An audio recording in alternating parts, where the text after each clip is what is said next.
Hello! So, this is my smoky eye look. Napakadali lang po. Very, very easy. Kung gusto nyo malaman kung paano ko ginawa, keep on watching! So, let's start! So, before you apply the eyeshadow, I would suggest using the e.l.f. primer. This has made my life easier. And kung gusto nyo tumagal yung eyeshadow nyo, yes, this is the thing to use. After applying the primer, I will be using my Bilena palette. Bilena, yes. Eyeshadow 34 shades with vitamin E. So let's start. Let's use number 16. This one here, brown. Then tap. Then what you'll do is you just find this, just zoom in muna tayo. Zoom in. Okay. Then find your here. Ayan. Ito ang aking brow bone. And then yan. Spread it like this.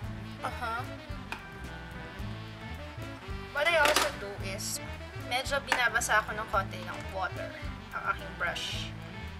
So, para lang kumapit yung eyeshadow to make it darker. A little darker.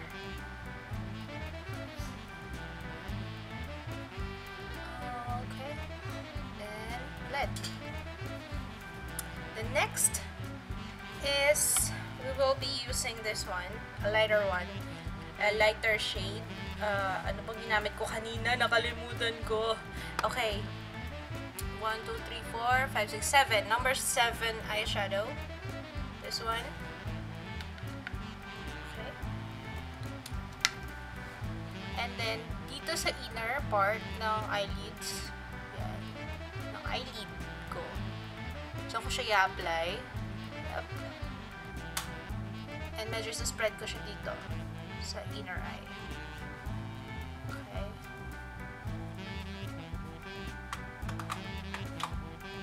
For the middle part of the eyelid, I use this one. So, this is 7, 8, 9, 10. So, number 10, eyeshadow here. Yan. Ayan po, mga kaibigan. Then, dito ko siya ilalagay sa middle part. Over here. So, what I did is, lighter dito, dark, and the darkest eyeshadow na gagamitin, I will be putting here, dito sa dulo. So, ito is the brown. Okay.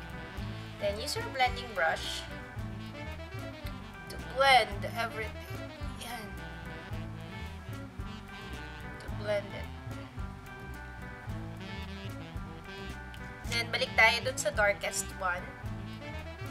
Here, yung number 16 eyeshadow. And then,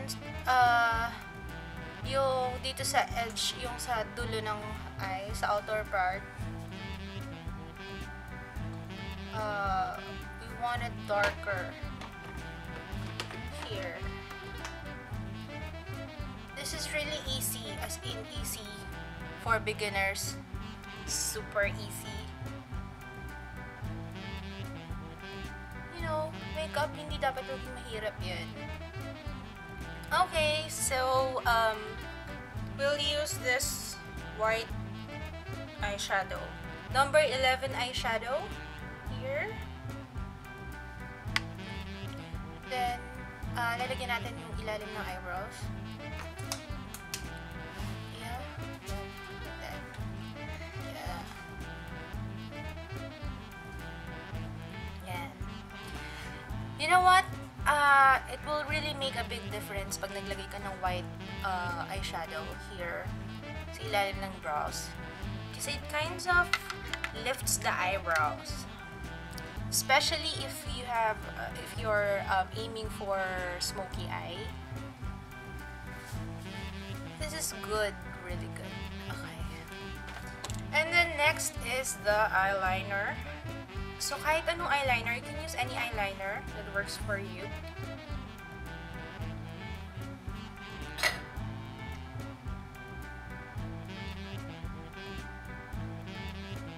Just let it dry. Then we'll move to the lower eye. You can use any kohl pencil.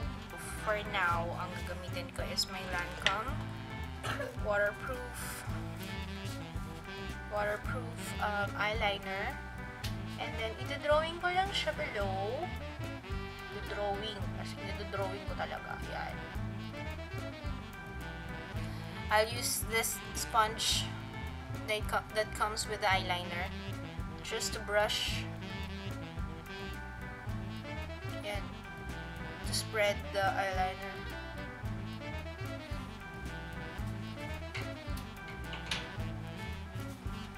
And you might want to connect this two.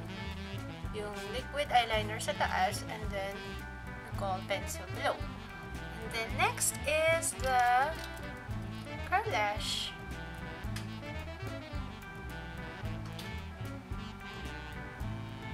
I'm using my e.l.f.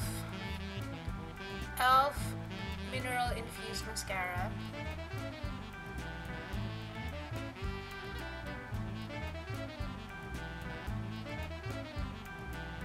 So after that, pwede kayo mag-apply ng falsies or false eyelashes if you want.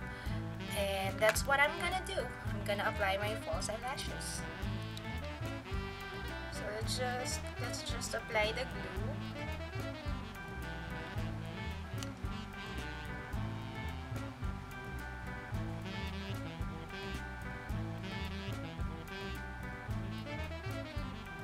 For this look, I want to use a nude lipstick. Icy Nude. Yeah.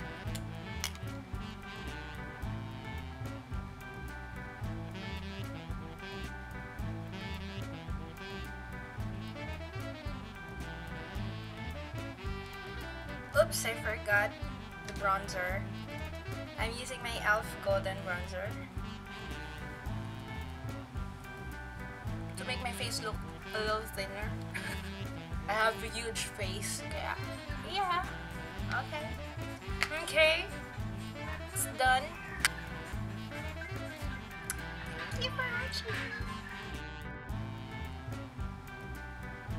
I look like Nicki Minaj. Do I look like Nicki Minaj?